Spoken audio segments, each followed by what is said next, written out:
8h37, no ar a conversa de redação desta segunda-feira, que tem a participação do Eduardo Costa, do Júnior Moreira, da nossa colunista de economia aqui do Jornal da Itatiaia, Rita Mundim. E você, ouvinte Itatiaia, também pode participar pelo nosso WhatsApp do jornalismo, que é o 999967074, mandando uma mensagem de texto. Rita Mundim, Belo Horizonte pode começar a vacinar policiais, guardas municipais, agentes da BH Trans e garis. Bom dia de novo.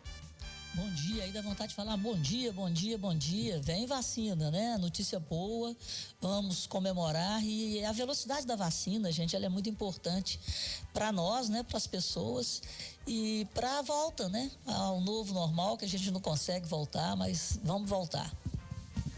Júnior Moreira, a imunização ainda não tem data, né? Mas já é um grande passo, né? Pra gente combater essa pandemia aí.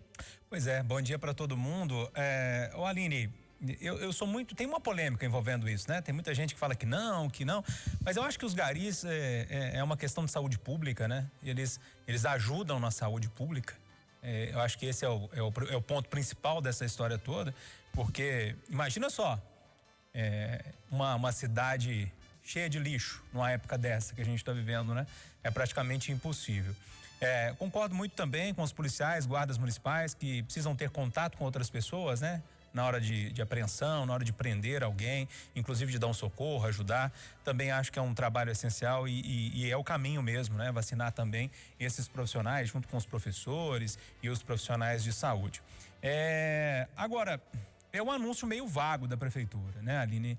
Não tem data, falou que está estudando, está fazendo ali, tentando ver o que vai dar.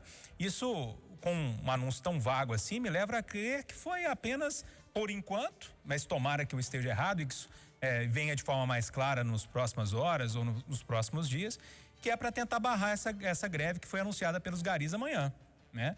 Tinha uma greve prometida para amanhã dos garis. Eu fico imaginando uma cidade sem lixo, sem recolhimento de lixo, né? Então a prefeitura faz esse aviso meio atabalhoado, meio sem muito sentido, né? Assim, sem data, como é que vai ser, quando vai ser, né? Quais são essas doses que vão chegar, que vão ser para eles, para tentar dar uma segurada nos garis. E eu acho que esse anúncio segura sim, porque eles não estavam sendo nem ouvidos, né? Eles pediam e ninguém falava nada. E agora é um aceno do Executivo Municipal a esses trabalhadores que são tão importantes no nosso dia a dia, né? Tomara que esse anúncio venha mais claro nas próximas horas e os garis sejam vacinados o mais rápido possível, que, repito, para mim, os garis são trabalhadores da saúde pública. E sem recolhimento de lixo é impossível viver numa grande cidade como Belo Horizonte. O nosso ouvinte Cadu Tolentino, lá de Nova Lima, Júnior, está concordando com você. Ele falou que a vacinação desse grupo só foi divulgada após a pressão por parte dos garis. Ô Rita Mundim, e assim como o governo federal, o Congresso Nacional também negocia a importação de vacinas excedentes dos Estados Unidos para o Brasil. Uma reunião nesta semana pode avançar sobre o acordo. O que seria ótimo. Eu acho que o que a gente puder localizar de vacina, negociar e internar essas vacinas, trazer para o Brasil o quanto antes melhor. Então, eu acho que qualquer ação nesse sentido de busca de mais imunizantes, como eu disse no primeiro comentário, a gente tem que aumentar a velocidade de vacinação, que é ela que vai nos dar a tranquilidade sanitária e fazer com que a atividade econômica retome sem risco, né? Com o menor risco possível. Concorda com a Rita, Júnior? É isso. Todo país do mundo, né? Qualquer um queria ter esse dilema que os Estados Unidos estão vivendo, né? Os Estados Unidos estão vivendo, que é a questão de ter mais doses de vacina do que pessoas a serem vacinadas, né?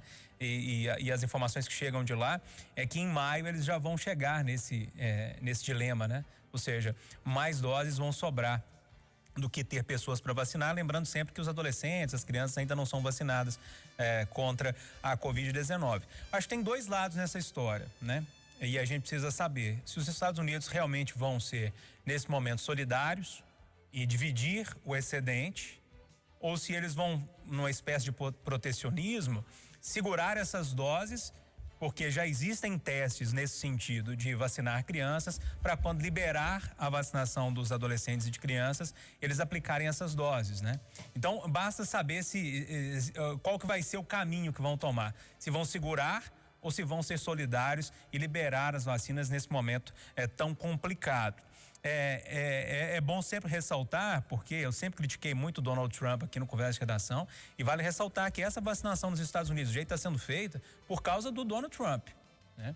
E ele que se programou ano passado, apesar que falava muita besteira, né? Numa espécie de negacionismo algumas vezes, mas entendeu muito bem o recado que a vacina era a solução, começou a investir lá atrás em vacinação, né? E hoje os Estados Unidos têm isso tudo de doses por causa do trabalho feito pelo Donald Trump lá no ano passado, coisa que não foi feita aqui no Brasil, né? E o Brasil copia tanta coisa dos Estados Unidos, né? E essa não copiou, né? Copiou tudo, né? Menos essa, que é a questão de ter se antecipado a compra, né? A encomenda de vacinas. Que bom que está acontecendo lá nos Estados Unidos, torço para que isso aconteça rapidamente aqui no Brasil, com a fabricação de novas vacinas, como foi anunciada semana passada pelo Butantan, a Fiocruz recebendo mais insumos para a fabricação de mais 12 milhões de doses também, e torcendo para que os Estados Unidos sejam realmente solidários e dividam, né, esse excedente lá do país. Ô Eduardo Costa, eu quero retomar o primeiro tema aqui com você, que Belo Horizonte pode começar a vacinar policiais, guardas municipais, agentes da BH Trans e garis. Bom dia para você. Bom dia para todo mundo, ótima semana. Aline, eu acho que ninguém discorda de que são públicos essenciais. Eu acrescentaria pessoal do supermercado, de drogaria, eu acrescentaria o pessoal do ônibus, motorista de ônibus, porque são pessoas que estão verdadeiramente na linha de frente. Eu até convidei o senhor secretário de saúde para participar comigo hoje, mas ele, 13h, ele vai estar reunido tratando disso. Então ele deve falar amanhã para esclarecer. Agora, o que eu sinto é o seguinte, é que, veja só, essa semana vamos até 69. Semana que vem, começa dia 4, 68, 67, 66. Na outra semana, que começa dia 11, aí nós já podemos considerar 65, 64, 63. Eu estou dentro. Na semana do dia 18, nós vamos fechar. Pelo menos essa é a minha expectativa. Se o fluxo de vacinas continuar chegando, nós vamos fechar em Belo Horizonte os 60 anos, que é o chamado público prioritário. Na minha cabeça, o que fará a partir daí a prefeitura? Eles não falaram isso não, tá? Eles vão decidir hoje. Vão começar a mesclar pessoas de 59 anos e guardas municipais. Pessoas de 58 anos e garis. Pessoas de 57 anos e policiais civis. 56 policiais militares. Porque não tem vacina para todo mundo e tem que fazer o mais justo possível e tem sim que prestigiar. Por exemplo, os fiscais da prefeitura, eles não estão na linha de frente para poder combater as irregularidades? Merecem a vacina. Eu acho que isso tudo é um processo e que a gente, nessa hora, porque durante essa pandemia, o Cortella fala muito disso, né? A gente descobre um monte de culpado. A culpa é do prefeito, a culpa é do governador, a culpa é do presidente, a culpa é do secretário. Mas você consegue se imaginar, Aline, sentado numa cadeira de secretário de saúde e tendo pressão de tudo quanto é lado, todo mundo querendo a vacina para ontem? Difícil, né, Eduardo? É complicado. Então, muita calma, muita fé. O principal já aconteceu, né? Devia ter acontecido no começo da pandemia, que era o presidente da República criar um comitê que ele criou. Aqui entre nós, Aline, eu continuo cobrando do prefeito Calil. Por que eu cobro do Calil? Ele que escuta o Conversa da Nação todo dia e que compreende quando a crítica é justa. Porque ele governa a nave-mãe. Ele faz os maiores esforços para conter a pandemia. Então, eu continuo cobrando que ele converse, pelo menos com os 8 municípios que circundam Belo Horizonte. Porque tem um fenômeno, Aline, chamado conurbação, onde você não sabe onde termina um e começa outro. O que se viu ontem na Avenida Contagem, no bairro Santo Inês, de um lado e Ana Lúcia do outro, é que de um lado da avenida tinha padaria fechada porque era Belo Horizonte e o povo atravessando para comprar na outra, que é de Sabará. Isso acontece das 6 pistas, isso acontece aí em relação a Nova Lima, no Xangri-Lá em relação à Contagem. Então, as coisas estão indo, mas eu repito, vamos fazer uma ação integrada na Grande BH. Até porque o Calil sabe, eu sei, tu sabes, nós sabemos, vós sabeis, que o que estoura em Sabará, Santa Luzia, Neves, vem batendo no serviço de Belo Horizonte, que está no caos, minha cara Aline. Ô Aline, deixa eu cortar você, eu sei que você vai perguntar ao Eduardo sobre essa questão da vacina nos Estados Unidos, mas na semana passada nós fizemos uma campanha muito forte aqui no Conversa de Redação para que as prefeituras respondessem ao questionário daquele movimento Unidos pela Vacina, que é encabeçado por alguns empresários e muito falado aí em torno da Luiza Trajano, do Magazine Luiza.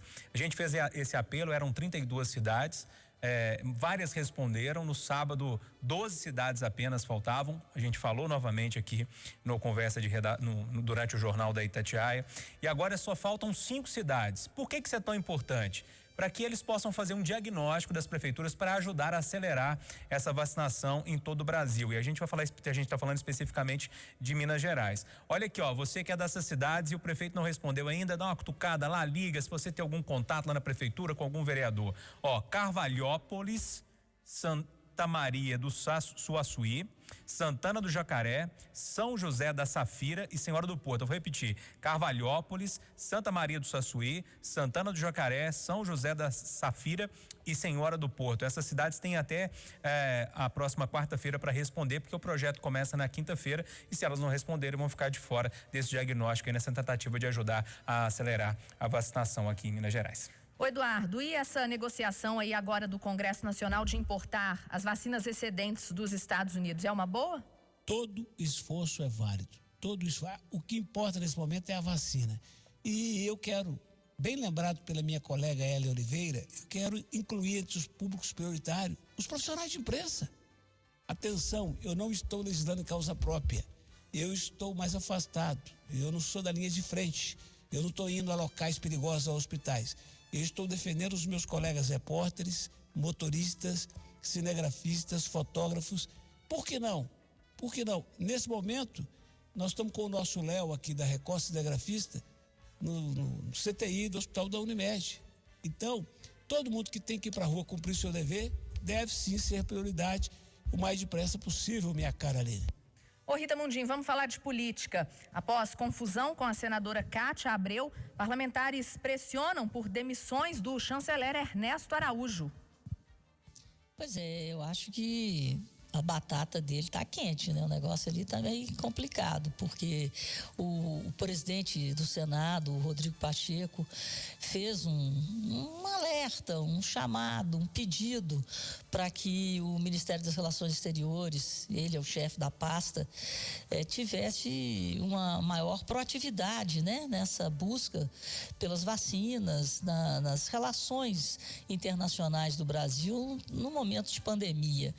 E realmente a gente não vê muita ação do Ministério das Relações Exteriores, e é um momento em que a solidariedade ela é global e a gente tem visto muitas coisas do Brasil para dentro, né? Então está faltando sim essa proatividade. E agora, além do problema das vacinas, entrou uma questão delicada e que é o 5G. Né? Então, essa discussão entre a senadora Cátia Abreu e o ministro Ernesto Araújo foi em cima do 5G.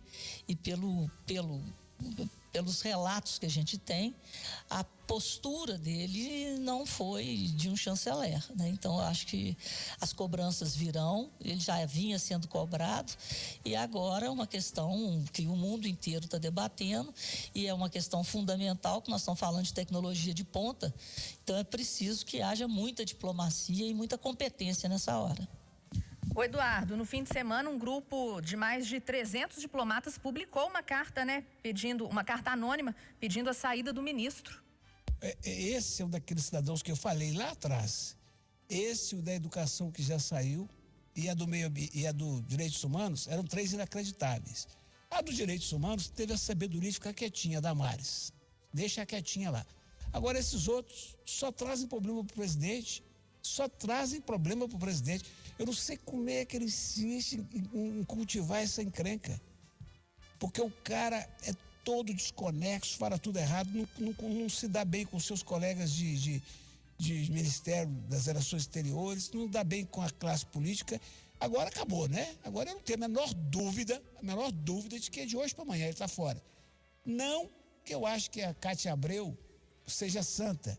Não que eu duvide que tenha discussões nada republicanas entre parlamentares e ministros, querendo coisas esquisitas. Agora, de longe, sem saber dos meandros, eu pergunto para quem está escutando aí, Itatiaia, se tem um interesse comercial da China no tal do 5G, a menos que a gente tenha questões de segurança nacional e questões de compromissos assumidos com os Estados Unidos ou outra potência, por que não conversar com a China? Mas, independentemente disso, qual é o pecado se eu sou senador eleito e chego perto do ministro e falo assim, ministro, se você conversar em negócio do 5G, melhora muito a situação. Ué, negociação. Gente, quem está no cargo de poder tem que escutar 24 horas e decidir de acordo com a consciência. O cara é realmente sem noção, demorou, passou da hora demais de sair. E o presidente vai ficar salgando carne podre. Hoje... Oi, Eduardo. Aline. Oi. Eu não conheço muito bem da Bíblia, não, mas eu acho que é bíblico. E os termos que lá estão não são esses. Mas o ditado popular repete a Bíblia. A gente não deve gastar vela boa e nova com defunto feio, defunto prejudicado, defunto ruim, viu? Tá bom, Eduardo. Ô, Júnior, e um dos principais críticos a Ernesto Araújo é o presidente da Câmara, Arthur Lira. Pois é, Aline, esse é um ponto interessante que você puxou, porque a grande história nesse negócio todo é que o Ernesto Araújo é um ministro, um chanceler que é defendido pelos 3 filhos do presidente, né? Ele é quase um fantoche ali, pelo que se sabe em Brasília nos bastidores. Ele replica as coisas que são faladas para ele, né? E replica toda aquela questão doutrinária do Olavo de Carvalho, é da área ideológica do governo, né? E fez muita besteira. Complicou demais as relações exteriores do Brasil, que sempre teve, né? O Brasil sempre teve um histórico de boa relação internacional, sempre foi um país que estava ali, né? E conversava com todo mundo. Agora, eu acho que tem uma questão política, e é o ponto que você toca, Aline, na questão do Arthur Lira e também do Rodrigo Pacheco. A sensação que eu tenho é que é uma pressão do Centrão para saber até onde que pode ir, né? Se o Ernesto Araújo cair, eu posso apostar que eles vão investir dar uma investida em algum outro nome ali para tentar derrubar também, talvez o Ricardo Salles do Meio Ambiente, por exemplo, né? A sensação que eu tenho que é uma questão muito mais política ali do Centrão para tentar ir ocupando alguns espaços, né? Ou seja, a conta chegou, aquela conta que eu falei há algum tempo, quando eu vi o presidente apoiando o Centrão, fazendo toda a questão para o Arthur Lira ganhar, né? A conta chega, o Centrão cobra, é uma corrida, né? O Centrão leva você onde você quiser, mas você tem que pagar a corrida no final, e parece que a conta começou a chegar. A sensação que eu tenho é que é uma pressão para saber até onde que eles conseguem apertar o presidente e fazer com que nomes ali do governo caiam, né? Vamos esperar para ver. Agora, que independentemente se for por meio de uma pressão política nessa questão do Centrão com o executivo, o importante é que esse cara vai deixar, né, um cargo dos mais importantes do governo, porque esse cara não tem condição nenhuma, né, de fazer relações internacionais, ele não tem condição nenhuma de conversar, dialogar, né, com os próprios políticos aqui do Brasil. Imagine só com quem mora lá fora, né? Ô, Rita Mundim, e quase uma semana encalhado, um navio gigante no canal de Suez, no Egito, volta a flutuar em importante rota comercial marítima do mundo, pode ser reaberta nos próximos dias. Pois é, isso aí merece até aquele aleluia, porque em meio a essa pandemia, né, a esse novo surto na Europa, aqui no Brasil, nessa situação toda, você ter 1/3 do comércio global paralisado, né, lá em Suez, era uma coisa preocupante, porque nós estamos vivendo uma inflação global, até que as cadeias produtivas sejam devidamente abastecidas. Então, graças a Deus, parece que até quarta-feira o fluxo vai voltar a passar pelo canal de Suez e ir rumo, né, à busca dessa normalidade de abastecimento. Então, é um alívio aí, porque senão a gente poderia ter mais pressão de preços, o que não era bom no momento que a gente vive hoje em nível global de alta de commodities. Então, vamos normalizar o fluxo, vamos ver se os preços caem. Alívio, Eduardo? Eu vi uma entrevista de TV ontem muito boa, de uns 5 minutos, acho que é do Ernesto Palha, ele é muito bom. E eu ficava lembrando da Rita o tempo todo. O trem é tão doido, mas tão doido, que o presidente lá do Egito apelou e falou assim: tira os contêineres para esvaziar o navio. Só que são 20 mil contêineres e cada caminhão consegue levar 2 cada vez. Eu falei, 10 mil viagens. Eu falei, Deus do céu. O melhor, a matéria impressionante, né? Com o estrago que faz no mundo. E o melhor da matéria. Outra coisa, antes disso. Os navios estavam sendo forçados a dar uma volta, como antes da abertura do canal. E aí lá enfrentaram piratas. Olha para você ver, menino, ladrões. Então, uma loucura. Aí, o melhor da matéria é que o repórter disse o seguinte: a natureza encalhou o navio e a natureza vai ajudar, porque hoje é noite de lua cheia aqui, a maré vai vir mais alta e vai desencalhar, e desencalhou. Ou seja, quem tá aí? É o Fabinho Lizardo? É o Jonathan. Ô, Jonathan, roda o aleluia que a Rita merece e o Júnior Moreira também.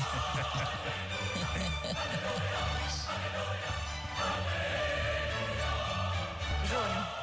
Pois é, Aline, esse negócio é muito interessante, né? Que a gente descobre a importância que tem algumas coisas assim que a gente nem imaginava da importância disso tudo, né? Eu cheguei aqui de madrugada hoje e todos os portais assim nacionais e internacionais estampavam na capa que inclusive o preço do petróleo naquele momento estava caindo um pouquinho por causa da liberação, né? Porque o navio voltava a flutuar. A importância de um canal como esse. Agora, gente, se um negócio é tão importante pro comércio global, tinha que ter mais do que aquela retroescavadeira ali só, né? Porque ela ficou muito pequenininha perto do navio ali. Ou seja, tem que ter ali naquele momento, acho que talvez as autoridades agora vão atentar para isso, uma operação de risco para desencalhar um navio que possa, por eventualidade, se encalhar ali novamente, né? E paralisar ali para não atrapalhar um comércio global todo. Não sei, parece que faltou ali um plano B, uma questão de emergência que existe em qualquer rodovia, né? Você vai